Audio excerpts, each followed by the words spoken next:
Hello student, how are you? All good. तो बच्चों, आज का वीडियो हम लोगों का नीट के बच्चों के लिए जो कि प्रिपरेशन कर रहे हैं नीट की, और इस बार उनको नीट फेस करना है। तो एक्चुअली में इस वीडियो में है क्या, तो बच्चों इस वीडियो में मैंने 32 इयर्स के जितने भी प्रीवियस ईयर के क्वेश्चंस हैं वो सारे क्वेश्चन आप लोग को मैं कराऊंगी और उसका सोल्यूशन भी बताऊंगी। और इसके अलावा हाँ, मैं एक बात और बता दूं कि अगर जो वीडियो है बहुत लॉन्ग हो जाएगा तो हम लोग इसको सेकंड पार्ट में कंप्लीट करेंगे। अच्छा, ये जो हम लोगों का क्वेश्चन है प्रीवियस ईयर का, वो हम लोग का चैप्टर वाइज चलेगा। तो आज का जो हम लोग का चैप्टर है बच्चों वो है पी ब्लॉक एलिमेंट। तो आज हम लोग क्लास 12th का जो पी ब्लॉक एलिमेंट है, ग्रुप नंबर 15 से लेके जो 18 आपका सिलेबस है उससे रिलेटेड जितने भी 32 इयर्स में क्वेश्चंस आए हैं नीट में, वो सारे आज हम लोग डिस्कस करेंगे। ओके, तो बिना टाइम वेस्ट किए लेट्स स्टार्ट।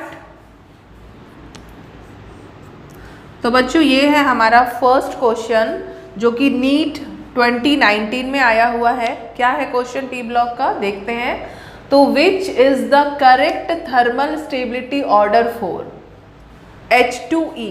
अब यहाँ पर E क्या है, तो E है एलिमेंट, ग्रुप नंबर ये कौन सा दिख रहा है आप लोग को, ग्रुप नंबर 16 के ये एलिमेंट्स दिए हुए हैं बच्चों। और इन एलिमेंट्स के हाइड्राइड का हम लोगों को थर्मल स्टेबिलिटी देखना है। ओके, तो आप लोग को यहाँ पे ये चीज़ पता होनी चाहिए कि थर्मल स्टेबिलिटी डिपेंड किस पे करती है। एक्चुअली में थर्मल स्टेबिलिटी है क्या, कि अगर हम लोग इस कंपाउंड को मीन्स इस एलिमेंट के हाइड्राइड को अगर हम लोग क्या करें, हीट करें, तो वो ब्रेक नहीं होना चाहिए इजीली।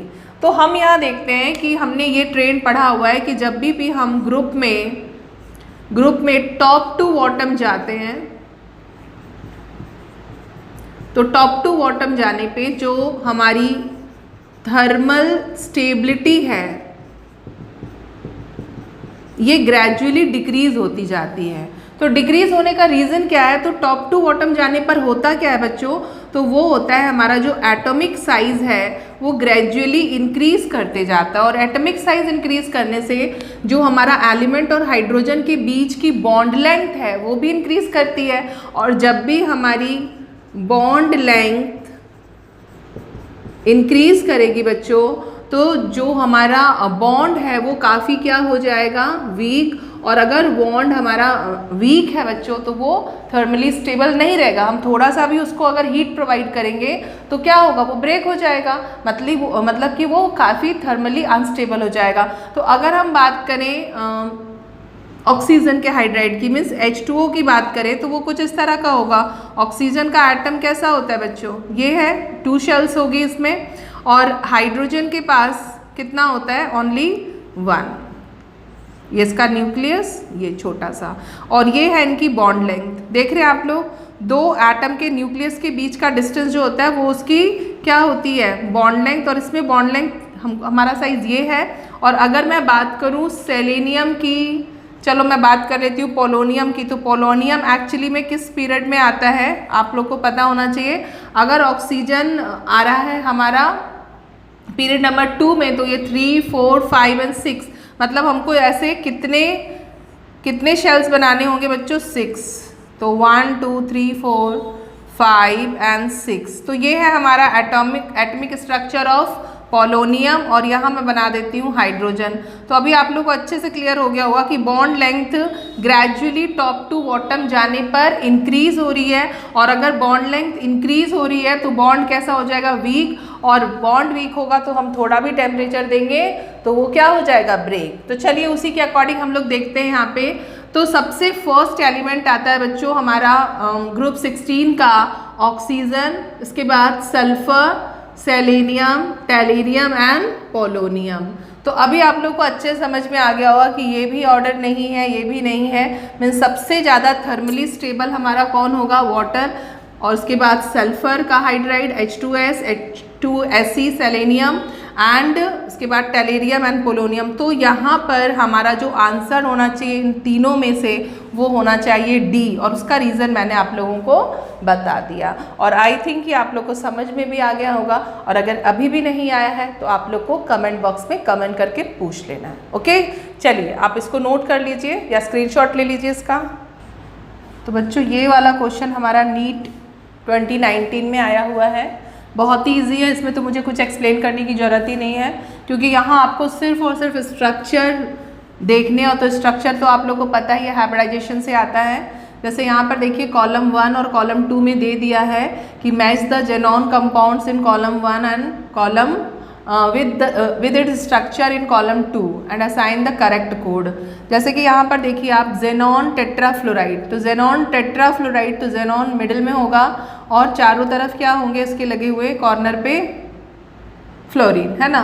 तो ये हमारा जो जेनॉन टेट्राफ्लोराइड है उसका स्ट्रक्चर आपको समझ में आ गया होगा कि स्क्वायर प्लेनर होने वाला है।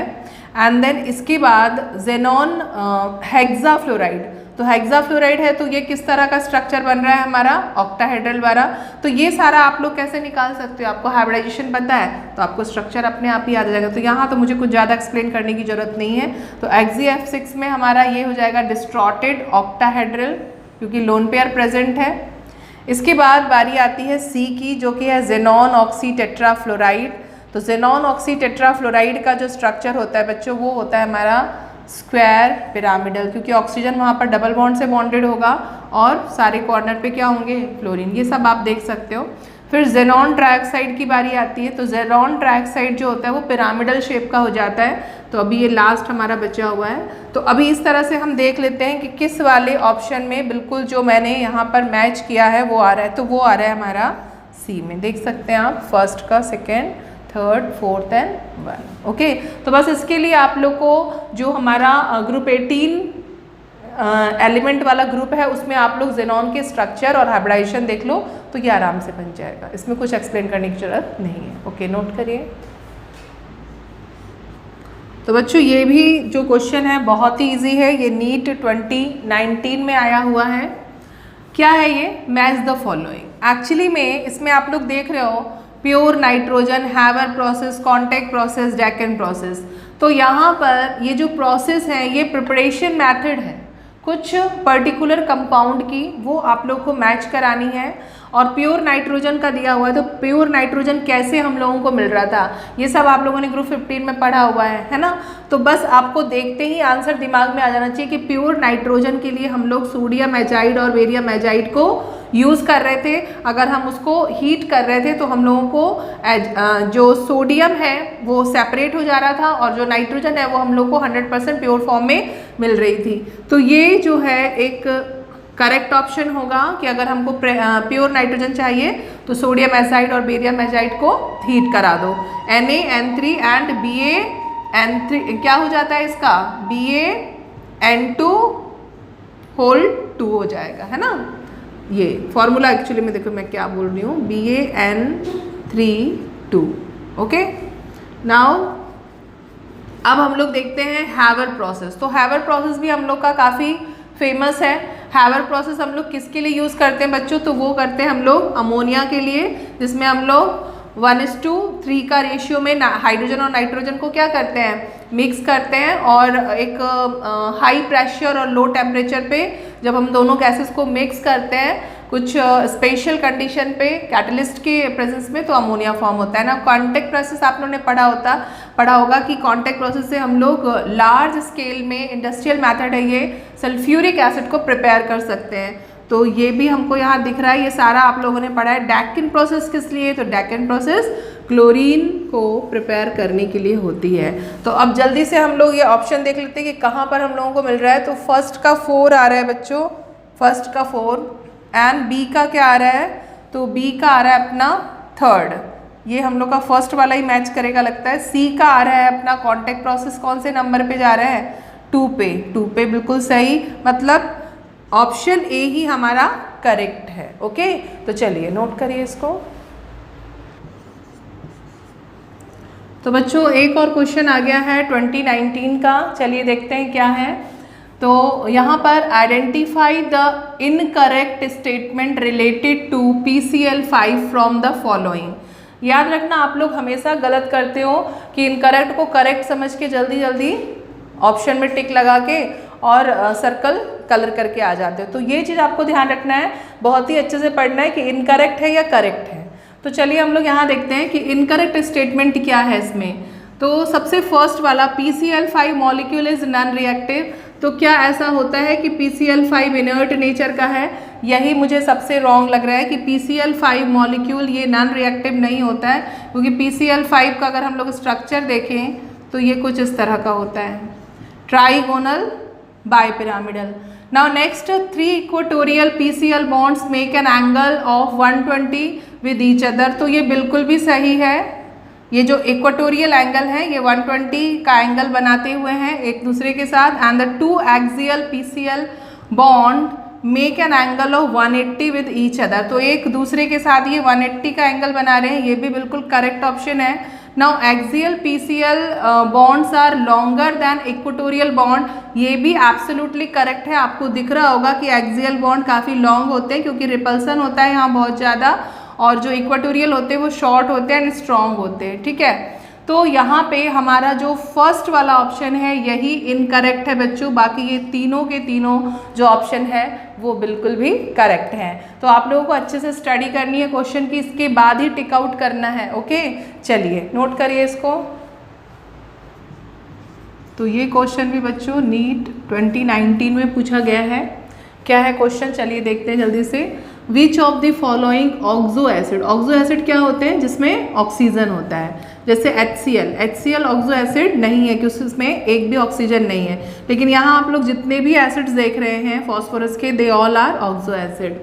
तो क्या है ये oxo acid of phosphorus? Has strongest reducing property. तो रिड्यूसिंग प्रॉपर्टी बच्चों किस पे डिपेंड करती है, आपको ये पता होना चाहिए। किसी भी एसिड में जितने H बॉन्ड मतलब PH बॉन्ड यहाँ पर होंगे वो उतना ही ज़्यादा क्या होगा, रिड्यूसिंग प्रॉपर्टी होगा उसका, मतलब वो किसी को भी इजीली रिड्यूस कर सकता है। एक चीज़ मैं और बता दूँ कि अगर हम यहाँ पर ऑक्सीडेशन नंबर चेक करें फॉस्फोरस की, तो यहाँ पर आ रही है बच्चों +1, 4 2 जा 8, तो यहाँ पर आ जाएगा x की वैल्यू से निकालोगे आप लोग तो -8 हो गया यहाँ पे, और यहाँ +3, तो ये हो जाएगा अपना 4। एक मिनट, हाँ, यहाँ पे 3 तो इसने दे दिए है, तो x की वैल्यू आ जाएगी अपनी +5, और यहाँ पर अगर हम लोग देखें तो 3 2 जा 6, तो 3 इसने दे दिया है, और तो यहाँ पर आ जाएगा +3, ओके ना। अगर यहाँ पर हम लोग देखें तो 7 2 जा 14 हो रहा है, तो 14 में से तो 4 ये दे चुका होगा। अब फॉस्फोरस की बारी आती है, तो फॉस्फोरस कितना देगा, एक फॉस्फोरस देगा 5, हो गया। तो यहाँ आप लोग देख रहे हो कि जो ऑक्सीडेशन स्टेट है बच्चों वो सबसे कम कहाँ आ रही है, तो वो सबसे कम आ रही है H3PO2 में आ रही है। इसका मतलब है कि फॉस्फोरस के पास अभी भी इलेक्ट्रॉन अवेलेबल है जिसको वो किसी को दे सकता है। तो ऐसी कोई स्पीशीज जिसके पास की वैलेंस इलेक्ट्रॉन बचे हुए, वही तो रिड्यूसिंग प्रॉपर्टी कर सकती है। किसी को अगर रिड्यूस करना है तो उसको क्या करना होगा, इलेक्ट्रॉन देना होगा। ऑक्सीडाइजिंग में क्या होता है, इलेक्ट्रॉन लेता है। तो यहाँ पर यही एक एसिड ऐसा है जिसके पास पीएच बॉन्ड अवेलेबल है ज़्यादा, कुछ इस तरह का स्ट्रक्चर होगा बच्चों। इसमें 2 पीएच है और एक OH है, और इसके अलावा हम इसका ऑक्सीडेशन नंबर भी देख रहे हैं कि इन कंपैरिजन टू ऑल 4 सबसे लोएस्ट है। तो यही बनेगा हमारा बेस्ट रिड्यूसिंग एजेंट। अगर किसी को रिड्यूस करना है मतलब उसको इलेक्ट्रॉन को देना है, ओके। तो चलिए नोट कर लीजिए इसको भी। तो बच्चों ये भी जो हमारा देख रहे हैं क्वेश्चन, ये भी नीट 2019 का ही है। चलिए देखते हैं क्या क्वेश्चन है। तो यहाँ पर दिया हुआ है बच्चों कि a compound X upon reaction with H2O produce a colourless gas Y। मतलब एक कंपाउंड है X जिसका अगर हम लोग वाटर के साथ रिएक्शन करवाएं तो हम लोगों को जो कंपाउंड मिल रहा है या प्रोडक्ट मिल रहा है वो Y मिल रहा है, और वो कैसा है, विद रॉटन फिश स्मेल। उसकी स्मेल जो है वो रॉटन फिश लाइक है। एंड गैस Y, ये जो हमारा गैस Y मिल रहा है ये गैस स्टेट में है, is absorbed in a solution of copper sulphate. इसको कॉपर सल्फेट सोल्यूशन में अगर हम लोग एब्जॉर्ब कराते हैं तो ये हम लोगों को Cu3P2 मतलब कॉपर फॉस्फाइड दे रहा है। As one of the product predict the compound X। Means सारी कहानी इस पे ही आके रुक रही है। तो जब हम लोग को कॉपर फॉस्फाइड मिल रहा है तो कुछ ऐसा ही कंपाउंड यहाँ पर ऑप्शन में होना चाहिए।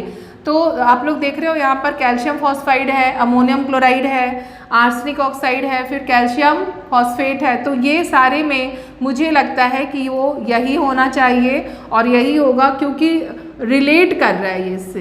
क्या होगा कि अगर X को हम लोग कैल्शियम फॉस्फाइड ले लें और इसको वाटर के साथ ट्रीट कराएं बच्चों, तो हम लोगों को जो मिलेगा कंपाउंड वो मिलेगा calcium hydroxide plus phosphine. Phosphine gas बनेगी, जिसकी कि ये जो गैस है, ये गैस जो होती है एक्चुअली में रॉटिन फिश लाइक स्मेल इसकी होती है। ओके, अब इसको अगर हम लोग X ले रहे हैं और ये अपना बन गया है Y, और इस Y को क्या करना है बच्चों, तो Y को हम लोगों को कॉपर सल्फेट के सॉल्यूशन में डिसॉल्व करना है। तो हम लोगों को क्या मिल रहा है, कॉपर Cu3P2 मिल रहा है। ओके, और इसके साथ हम लोगों को मिल जाएगा H2SO4। मैं यहाँ पे रिएक्शन को बैलेंस नहीं कर रही हूँ, लेकिन बिल्कुल करेक्ट ऑप्शन अपना यही आएगा। आप लोग इसको बैलेंस करके देख सकते हो कि कैल्शियम फॉस्फाइड को वाटर में डिसॉल्व किया, कैल्शियम हाइड्रोक्साइड और फॉस्फीन होती है एक रॉटन फिश स्मेल वाली गैस, और इस गैस को जब हम लोग aqueous solution of copper sulphate के साथ ट्रीट कराते हैं तो हम लोगों को मिल जाता है कॉपर फॉस्फाइड। ओके, तो चलिए नोट करिए, option A is a correct.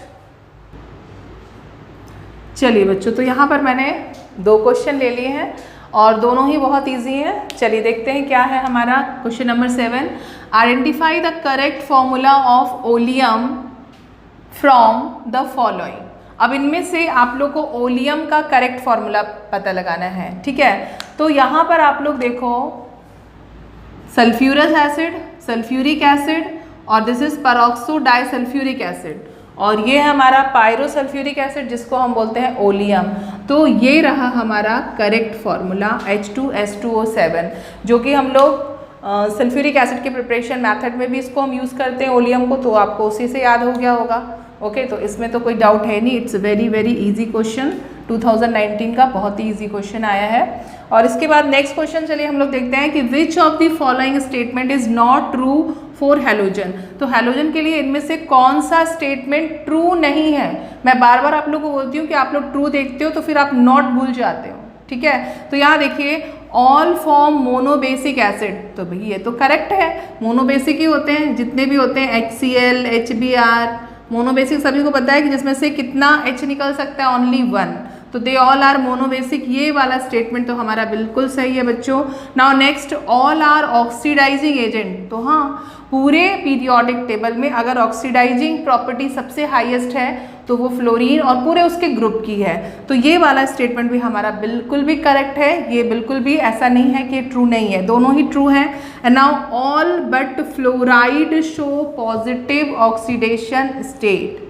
तो बच्चों यहाँ पे ये चीज़ बता दी है इसने रॉन्ग, क्योंकि आपको पता होना चाहिए कि पूरे पीरियोडिक टेबल में जो हमारा फ्लोरीन होता है उसका एटॉमिक साइज सबसे छोटा है, और छोटा होने की वजह से और एक्चुअली में सिर्फ इसमें 1 इलेक्ट्रॉन की ही कम होता है किसमें चेंज होने के लिए, ग्रुप 18 के मेंबर्स इनर्ट गैस, तो ये स्ट्रॉन्ग ऑक्सीडाइजिंग प्रॉपर्टी रखते हैं। ओके, तो ये किसी से भी इलेक्ट्रॉन को ले सकते हैं, और फ्लोरीन तो बिल्कुल भी इलेक्ट्रॉन नहीं दे सकता, बिल्कुल भी नहीं। तो यहाँ पे ये सेंटेंस बिल्कुल भी गलत दिया है कि फ्लोरीन के ऊपर जब फ्लोराइड बनता है तो पॉजिटिव चार्ज, नो, बिल्कुल भी नहीं। बाकी सारे के ऊपर आ सकता है पॉजिटिव चार्ज, लेकिन फ्लोरीन के ऊपर पॉजिटिव कभी भी नहीं आ सकता, क्योंकि इससे कोई स्मॉलेस्ट और स्ट्रॉन्ग ऑक्सीडाइजिंग प्रॉपर्टी वाला एलिमेंट ही नहीं है। तो ये होगा हमारा ऑप्शन, कि ये हमारा ऑप्शन क्या है, रॉन्ग है, क्योंकि हमको रॉन्ग ही तो सर्च करना है ना, not true for halogen. Now अगर लास्ट हम देखें तो chlorine has the highest electron gain enthalpy, तो बिल्कुल सही है, फ्लोरीन से भी ज़्यादा क्लोरीन की होती है हाईएस्ट इलेक्ट्रॉन गेन एंथैल्पी। क्यों होती है बच्चों, क्योंकि क्लोरीन में डी सबशेल प्रेजेंट होता है, तो यहाँ पर रिपल्शन कम होता है। फ्लोरीन में क्या चेंज होता है, एटॉमिक साइज तो बहुत छोटा है, लेकिन इसके पास डी सबशेल ना होने की वजह से इलेक्ट्रॉन डेंसिटी इंक्रीज हो जाती है और बहुत ज़्यादा रिपल्सन होता है, ठीक है। तो highest electron gain enthalpy chlorine की होती है, फ्लोरीन की नहीं होती है। ओके, चलिए नोट करिए दोनों। तो बच्चों अब जो ये क्वेश्चन आया है ये नीट 2017 का है। चलिए देखते हैं क्या है question. Match the inter halogen compound of column 1 with the geometry in column 2 and assign the correct code. तो यहाँ इंटर हेलोजन कंपाउंड की बात हो रही है बच्चों। तो आपने पी ब्लॉक में पढ़ा होगा कि दो जो हेलोजन एटम्स होते हैं वो कंबाइन होते हैं और जो कंपाउंड फॉर्म होता है वो इंटर हेलोजन। उसमें कंडीशन क्या होती है कि एक का साइज दूसरे से क्या होना चाहिए, छोटा होना चाहिए एटॉमिक साइज। तो यहाँ पर आप लोगों को ज्योमेट्री की बात आ गई है, फिर से वही क्वेश्चन है। तो ज्योमेट्री आप कैसे पता लगाओगे, जितने एटम्स होते हैं उस पर डिपेंड करती है। जैसे यहाँ पे 2 एटम है तो भाई 2 एटम किस तरह से बॉन्डेड होंगे, इस तरह से ही होंगे, है ना। यहाँ पर Sb ही हाइब्रिडाइजेशन होगा, मीन्स एक्सेस का तो कुछ वैसा सोचना ही नहीं है, सीधे सीधे आप थर्ड से मैच कराओ क्योंकि इसका लीनियर ही होना है। इसके बाद XX3 मतलब यहाँ पर sp3 आ रहा है। नंबर ऑफ एटम्स कितने, 4 हैं, तो sp3 हाइब्रिडाइजेशन। अब sp3 में हमारे पास ऑप्शन आ रहा है एक टेट्राहेड्रल और एक टी शेप्ड।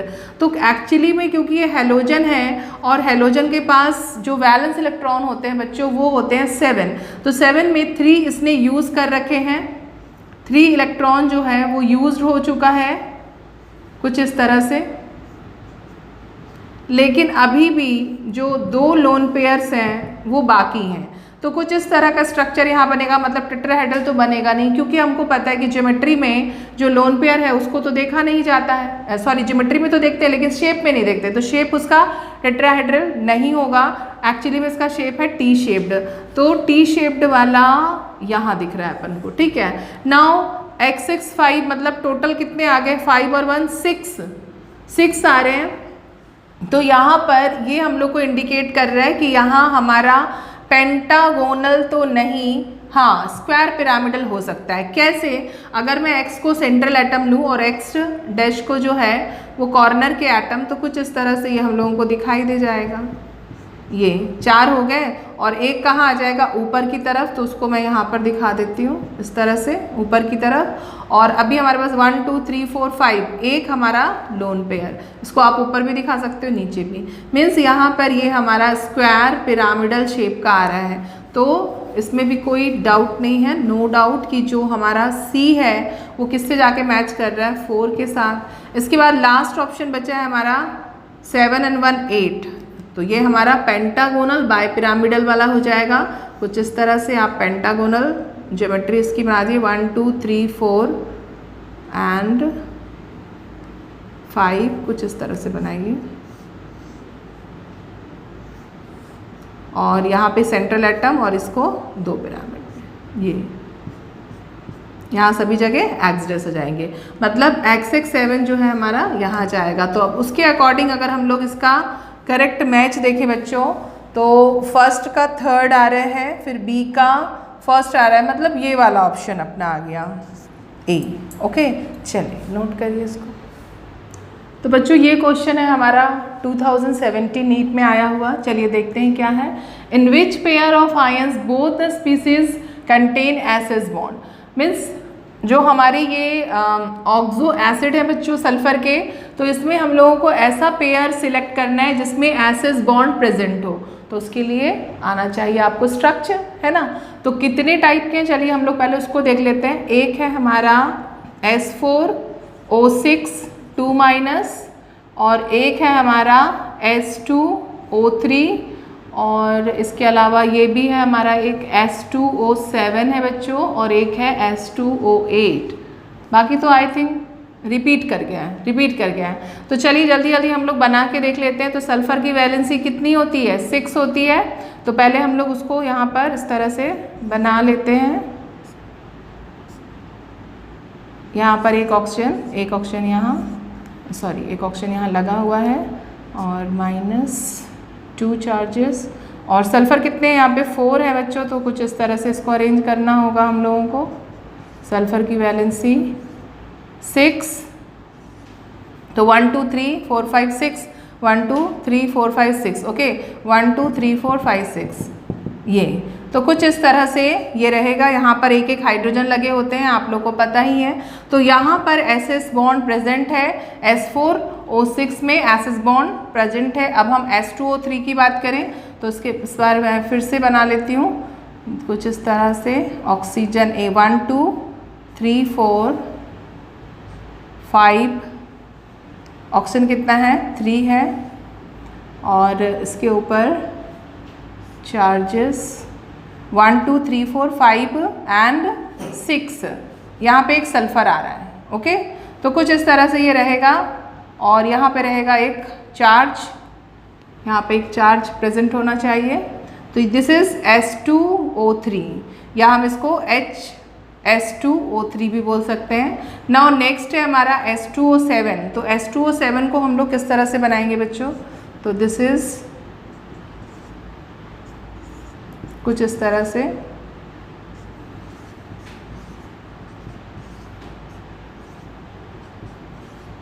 ये बन गया है हमारा। इसके बाद H2O7 के बाद H2O8 की बारी आती है बच्चों, तो उसको भी हम लोग बना लेते हैं। इसकी वैलेंसी याद रखना है आप लोग को 6,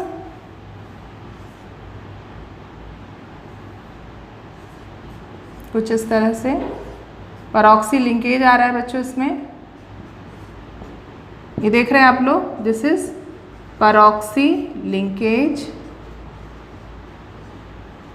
तो इस तरह से हमने सारे जो स्ट्रक्चर्स हैं वो बना लिए, और इसमें हम लोग को पता चल रहा है कि H4O6 और H2O3 इन दोनों में ही एसएस बॉन्ड प्रेजेंट है, बाकी किसी में भी एसएस बॉन्ड प्रेजेंट नहीं है। ना तो H2O कितना है यहाँ पे 7, और ना तो H2O8 में, इन दोनों में ही नहीं है। तो हमारा कौन सा पेयर सही होगा बच्चों? तो वो है हमारा A, क्योंकि S4O6 2- एंड H2O3 हमारा इसमें ही प्रेजेंट है। ओके, चलिए नोट करिए इसको। ओ, यहाँ पे एक ब्लंडर हो गया है बच्चों, क्वेश्चन ही मैंने रॉन्ग यहाँ पे लिखा हुआ है। एक्चुअली में यहाँ पे H2O3 2- था। अब 2- का मतलब है कि 2 हाइड्रोजन, तो यहाँ पे जो ये हमारा स्ट्रक्चर है वो अभी रॉन्ग हो गया, यहाँ पर S आएगा और O-, ये है। ओके, तो this is SS bond.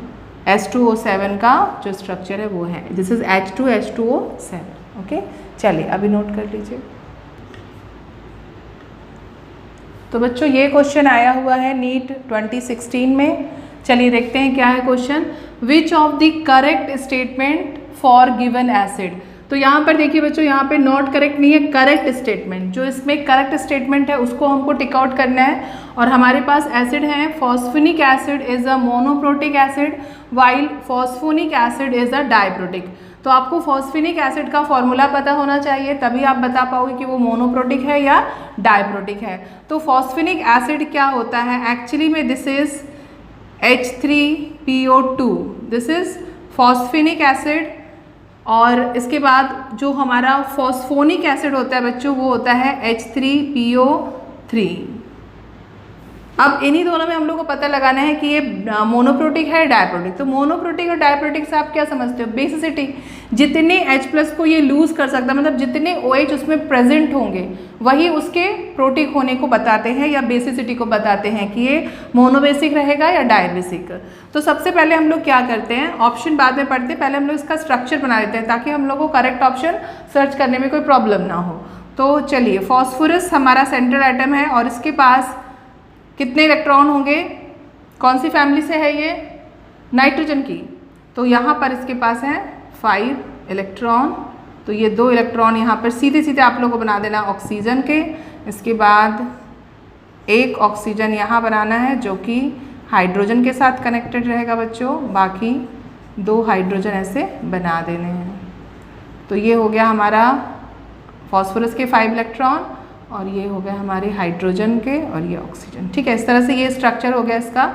Now H3PO3 जो कि हमारा फॉस्फोनिक एसिड है उसका स्ट्रक्चर भी बिल्कुल हम ऐसे ही बनाएंगे। ऊपर एक डबल बॉन्डेड ऑक्सीजन, इसके बाद OH एंड H, क्योंकि ऑक्सीजन हमारे पास कितने थे बच्चों? 3।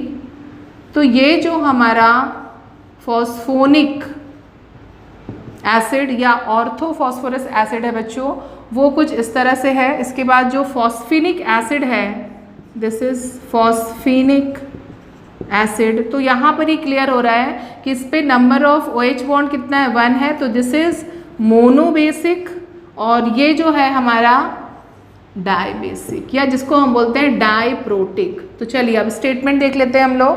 तो स्टेटमेंट 1 है phosphonic acid is a monoprotic, phosphonic acid is a monoprotic, तो ये बिल्कुल सही बोल रहा है। वाइल फॉस्फोनिक ये फिनिक है बच्चों, phonic acid is a diprotic, तो ये डाइप्रोटिक है, बिल्कुल भी करेक्ट ऑप्शन। तो आई थिंक कि यही होना चाहिए करेक्ट ऑप्शन। चलिए और 3 भी देख लेते हैं।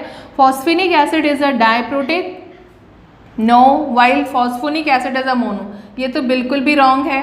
बोथ आर डाइप्रोटिक, ये भी रॉन्ग है। Both are triprotic, no, means हमारा ऑप्शन ए जो है वो करेक्ट ऑप्शन है। चलिए टिक करिए इसको स्क्रीनशॉट ले लीजिए। तो बच्चों यहाँ पे मैंने 2 क्वेश्चन लिए हुए हैं, आप लोग देख सकते हैं। एक पूछा गया है नीट 2016 में, और एक जो है वो 2016, 2007 एंड 2005, मतलब ये रिपीट किया है, 3 बार ये रिपीट कर गया है बच्चों। तो थोड़ा सा अच्छे से इसको देख लेना है, क्या पता इस बार भी रिपीट कर जाए। चलिए देखते हैं 13 question. Which one of the following order is correct for the bond dissociation enthalpy of halogen molecules. तो बॉन्ड डिसोशिएशन एंथैल्पी क्या होती है बच्चों? बॉन्ड को ब्रेक करने में जितनी एनर्जी हम उसको प्रोवाइड कर रहे हैं उस मॉलिक्यूल को, वही होती है बॉन्ड डिसोशिएशन एनर्जी। अब बॉन्ड डिसोशिएशन एनर्जी किस पे डिपेंड करेगी? तो डायरेक्टली डिपेंड करेगी बॉन्ड स्ट्रेंथ पे। जितना ज़्यादा बॉन्ड की स्ट्रेंथ होगी उतनी ही ज़्यादा बॉन्ड डिसोशिएशन एंथैल्पी होगी। तो यहाँ अगर हम देखें तो फ्लोरीन की सबसे ज़्यादा होनी चाहिए, लेकिन ऐसा नहीं होता है। क्यों? क्योंकि फ्लोरीन का एटॉमिक साइज़ तो ठीक है छोटा है और बॉन्ड लेंथ भी बहुत कम है, तो बॉन्ड काफ़ी स्ट्रॉन्ग होना चाहिए, बट एटॉमिक साइज़ छोटा होने की वजह से इलेक्ट्रॉन की डेंसिटी इंक्रीज़ कर गई, और इलेक्ट्रॉन डेंसिटी इंक्रीज़ करने से बॉन्ड में बॉन्ड तो नहीं होना चाहिए कि एटम्स में इलेक्ट्रॉन जो रिपल्सन है ना बच्चों को बहुत ज़्यादा इंक्रीज़ कर जाता है। तो यहाँ पर बॉन्ड डिसोशिएशन एंथैल्पी कम हो जाती है। इसके बाद अगर हम लोग आयोडीन की बात करें तो आयोडीन की तो बॉन्ड लेंथ बहुत ज़्यादा ही होगी, तो ये सबसे कम होगी इसकी बॉन्ड डिसोशिएशन एंथैल्पी, क्योंकि इसकी बॉन्ड लेंथ बहुत ज़्यादा है, तो बॉन्ड काफ़ी वीक होगा। तो सबसे फर्स्ट में तो हमारा आयोडीन ही आएगा बच्चों। उसके बाद अगर हम देखें तो फ्लोरीन का केस मैंने बताया है कि फ्लोरीन में क्या होता है, एक्चुअली में इसमें डी सब शेल ना होने की वजह से इलेक्ट्रॉन जो होते हैं काफ़ी छोटे से एरिया में होते हैं, मतलब 2 ही शेल होती है, तो रिपेल करते एक दूसरे को डेंसिटी अधिक होने की वजह से। इसलिए भी जो ये F2 है काफ़ी अनस्टेबल है और उसके बीच का बॉन्ड ब्रेक हो जाएगा। एंड देन आती है बारी Cl2 एंड Br। तो Cl और Br में अगर हम कंपेयर करें तो Cl की जो साइज़ होती है वो Br के कंपैरिजन में क्या होती है? कम होती है, छोटी होती है। तो इसमें जो बॉन्ड लेंथ है वो कम हो जाएगी, इसकी बॉन्ड लेंथ ज़्यादा हो जाएगी। और यहाँ पे डी सब शेल भी है, कोई रिपल्सन भी नहीं होगा डी के केस में। तो सबसे ज़्यादा बच्चों Cl एंड देन Br, और उसके बाद थर्ड में F2, ये तो बहुत ज़्यादा बड़ा हो गया, तो सबसे कम सबसे लोएस्ट होगी I2।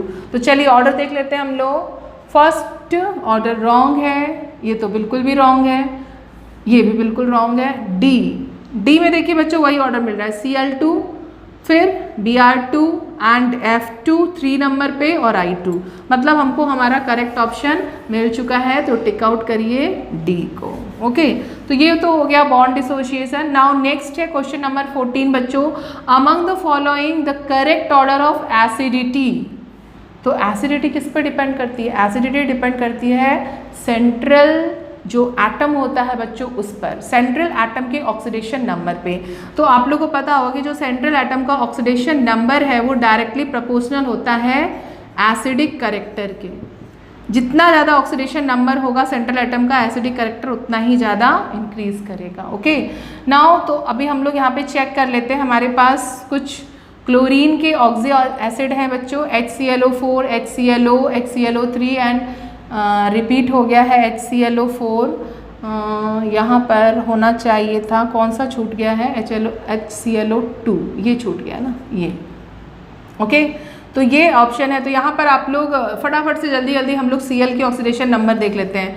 तो 4 2 जा 8, तो 8 है तो यहाँ पे +7 हो गई, यहाँ पर 2 है तो +1 हो गया, 3 2 जा 6 है तो कितना हो जाएगा 5, और 2 2 जा 4 है तो 4 है तो यहाँ पर कितना हो जाएगा 3, मीन्स 1 3 5 एंड 7 ये आ रही है। तो सबसे ज़्यादा किस में आ रही है बच्चों? HClO4 में। तो चलिए देखते हैं उसको ऑर्डर को हम लोग। यहाँ देखिए HClO4, लेकिन सेकंड क्या आ रहा है 5 वाला HClO3, इसके बाद HClO2 है एंड, तो हमारा करेक्ट ऑप्शन क्या होगा बच्चों, डी। तो आपको बस ये ध्यान रखना है कि किसी भी एसिड में एसिडिक नेचर या एसिडिक करेक्टर किस पर डिपेंड करेगा, सेंट्रल एटम के ऑक्सीडेशन नंबर पे। जितना ज़्यादा ऑक्सीडेशन नंबर होगा वो उतना ही ज़्यादा एसिडिक होता है, और उतना ही। इसके बाद ये भी मैं बता दूं कि H+ निकलने के बाद जो एनायन होता है, जो कॉन्जुगेट बेस होता है, वो भी तो स्टेबल होना चाहिए। तो यहाँ पर देखो इस केस में एक्चुअली में ऑक्सीजन कितने आ गए हैं 4, तो 4 बॉन्ड यहाँ पर लोन पेयर सबसे कम होगा, और जहाँ लोन पेयर कम है वहाँ पर रिपल्सन कम है और स्टेबिलिटी आ जाएगी। जितने ज़्यादा बॉन्ड फॉर्म होते हैं उतनी ही ज़्यादा एनर्जी जो है वो रिलीज होती है, और एनर्जी रिलीज होती है तो मॉलिक्यूल स्टेबल हो जाता है। तो ये मॉलिक्यूल स्टेबल क्यों हुआ कि H+ निकलने के बाद एनायन इसका स्टेबल है, लोन पेयर यहाँ कम है। तो आप स्ट्रक्चर बना के भी देख सकते हो। चलिए नोट करिए। तो बच्चों यहाँ पे हम लोगों ने 3 क्वेश्चन और ले लिए हैं, जो कि फर्स्ट क्वेश्चन है 2014 का और बाकी दोनों है 2013 में पूछे गए। देखिए 14 वाला question, acidity of diprotic acid in aqueous solution increases in the order. तो सीधी सी बात है कि यहाँ पर डाइप्रोटिक एसिड्स के जो एक्वस सॉल्यूशन है उनका इंक्रीजिंग ऑर्डर लिखना है कि सबसे ज़्यादा एसिडिक बिहेवियर कौन दिखाएगा। और सबसे ज़्यादा एसिडिक बिहेवियर की बात मैं बताऊं तो यहाँ पर जो जितनी इजीली H+ को रिलीज़ कर देगा। तो यहाँ पर हम देख रहे हैं कि सारे के सारे एक ही ग्रुप के बंदे हैं। ये ग्रुप 16 का है, सल्फर, सेलेनियम एंड टेलोरियम। तो आपने पीरियोडिसिटी पढ़ी होगी कि टॉप टू बॉटम जाने पर जो एसिडिक बिहेवियर होता है हाइड्राइड का वो क्या होता है, इंक्रीज होता है। क्यों? क्योंकि एटॉमिक साइज इंक्रीज होने की वजह से बॉन्ड लेंथ इंक्रीज करेगी और H+ का बाहर निकलना इजी हो जाता है। तो आई थिंक कि सबसे फर्स्ट वाला, आई थिंक क्या श्योरली 100%, क्योंकि टेलीरियम का साइज बाकी दोनों से बड़ा है तो बॉन्ड लेंथ सबसे ज़्यादा होगी, यहाँ पर H+ का निकलना बहुत आसान हो जाएगा। तो ये वाला ऑर्डर सबसे सही ऑर्डर है एसिडिक स्ट्रेंथ का, सबसे ज़्यादा H2T ही एसिडिक बिहेवियर शो करेगा। बाकी कोई भी ऑप्शन में हम वो ऑर्डर नहीं देख पा रहे हैं, क्योंकि सल्फर की जो साइज़ है वो बहुत छोटी है बच्चों, तो इसका जो एसिडिक बिहेवियर होगा वो बहुत ही कम होता है टेलीरियम एंड सेलेनियम से। ओके, नाउ नेक्स्ट क्वेश्चन जल्दी से देखते हैं हम लोग। विच is the strongest acid in the following. तो यहाँ पर फिर से वही बात आएगी, जो सेंट्रल एटम है उसका ऑक्सीडेशन नंबर जितना ज़्यादा होगा वो उतना ही ज़्यादा एसिडिक होगा। इसके बाद यहाँ 2 डिफरेंट टाइप के ऑक्सो एसिड हमको मिल रहे हैं, यहाँ पर एक क्लोरीन का है और दूसरा सल्फर। तो वैसे भी हम यहाँ पर कंपेयर कर ले कि सल्फर और क्लोरीन में जो क्लोरीन का साइज़ होता है बच्चों वो छोटा होता है तो इसकी इलेक्ट्रोनेगेटिविटी भी बहुत ज़्यादा होती है। तो यहाँ पर भी अगर हम कंपेयर कर रहे हैं तो जो क्लोरीन के ऑक्सो एसिड होंगे वो ज़्यादा स्ट्रॉन्ग होते हैं इन कंपैरिजन टू सल्फर के ऑक्सो एसिड से। तो यहाँ पे सल्फर के ऑक्सो एसिड को तो आपको पहले ही हटा देना है। अब बारी आती है इन दोनों की, तो इन दोनों में हम क्या देखेंगे, क्योंकि ये दोनों ही सेम ऑक्सो एसिड है, ये भी क्लोरीन का है ये भी क्लोरीन, तो हम यहाँ पे देखेंगे सेंट्रल एटम की ऑक्सीडेशन नंबर। जस्ट इसके पहले भी एक क्वेश्चन ऐसा ही रिपीट हुआ था। तो यहाँ हम देख रहे हैं कि +7 आ रही है और यहाँ पे +5, तो ए हमारा करेक्ट ऑप्शन बनेगा। नाउ नेक्स्ट है विच of the following does not give oxygen on heating. अब यहाँ पे डिफरेंट सॉल्ट है बच्चों, किसको हीट करने पे ऑक्सीजन नहीं मिलेगी। तो ये तो बहुत अच्छा ऑक्सीडाइजिंग एजेंट है, पोटेशियम डाइक्रोमेट। ऑलवेज हम लोग ऑक्सीडाइजिंग एजेंट के फॉर्म में इसको यूज़ करते हैं क्योंकि ये नेशेंट ऑक्सीजन देता है। तो ये तो बिल्कुल भी नहीं होगा। KClO3 हमने प्रिपरेशन मेथड पढ़ रखी है ऑक्सीजन को प्रिपेयर करने की।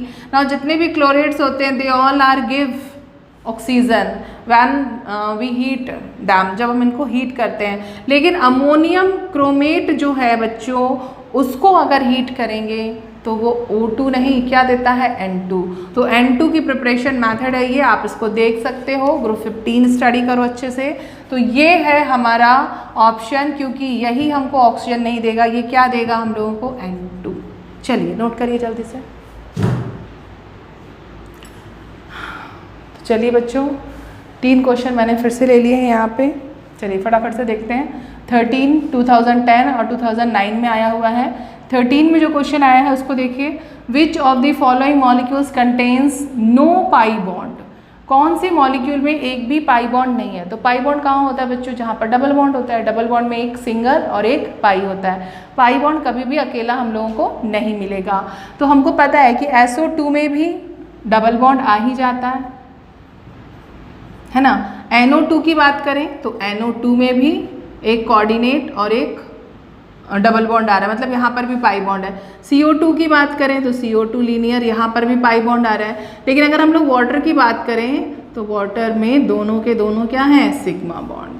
मीन्स यहाँ पे करेक्ट ऑप्शन, बहुत ही इजी सा क्वेश्चन पूछा गया था 2013 में, H2O होगा जिसमें कि एक भी पाई बॉन्ड प्रेजेंस नहीं होते, ओनली 2 सिग्मा। नाउ नेक्स्ट है oxidation state of phosphorus in H4P2O5, H4P2O6 and H4P2O7 are respectively. ये तो बहुत ही ईजी है। चलिए फटाफट से x की वैल्यू से निकाल लीजिए। तो 5 2 जा कितना हो जाएगा? 10। 4 ये दे रहा है तो यहाँ पर कितना आ जाएगा बच्चों? +3 आ जाएगा। 6 2 जा 12 हो जाएगा। 4 ये दे रहा है तो यहाँ पर कितना हो जाएगा? +4 हो जाएगा। नाउ 7 2 जा 14, 14 में से 4 चलेगा 10, तो यहाँ पर हो जाएगा +5। ये आ गया अपना 3 4 5। तो ये ऑर्डर हम लोग चेक कर लेते हैं। नो नो नो, ये this is D is the correct option 3 4 5। Okay, तो ये भी बहुत इजी सा था 2010 का question. Now among the following which is the strongest oxidizing agent. तो मैंने अभी कुछ देर पहले ही आप लोग को बताया है कि जो फ्लोरीन होता है वो पूरे पीरियोडिक टेबल में सबसे स्मॉलेस्ट और सबसे हाईली इलेक्ट्रोनेगेटिव एंड देन सबसे स्ट्रॉन्गेस्ट ऑक्सीडाइजिंग एजेंट होता है। तो यहाँ पर बिल्कुल भी आप लोग को कुछ देखना ही नहीं है, F2 देखो और टिक लगा दो। ओके, तो बच्चों आज का वीडियो हम लोग यहीं पर फिनिश करेंगे क्योंकि बहुत ज़्यादा गर्मी है और टाइम भी बहुत हो गया, अब रात के 12 बज चुके हैं। तो बाकी के जो क्वेश्चंस हैं ना वो मैं नेक्स्ट वीडियो में बताऊंगी। तो जब तक के लिए आप लोग ये 20 क्वेश्चन को तो अच्छे से मैंने एक्सप्लेन कर दिया है, तो उसको अच्छे से आप लोग वीडियो को बार बार रिपीट करके देख लो, ताकि ये क्वेश्चन अगर रिपीट करें या इस पैटर्न से कोई क्वेश्चन आए इस कॉन्सेप्ट से, तो ये कॉन्सेप्ट आपका क्लियर हो जाए और आप जो क्वेश्चन है उसका बिल्कुल करेक्ट ऑप्शन ही टिक करके आए। तो नीट के बच्चों के लिए ऑल द बेस्ट।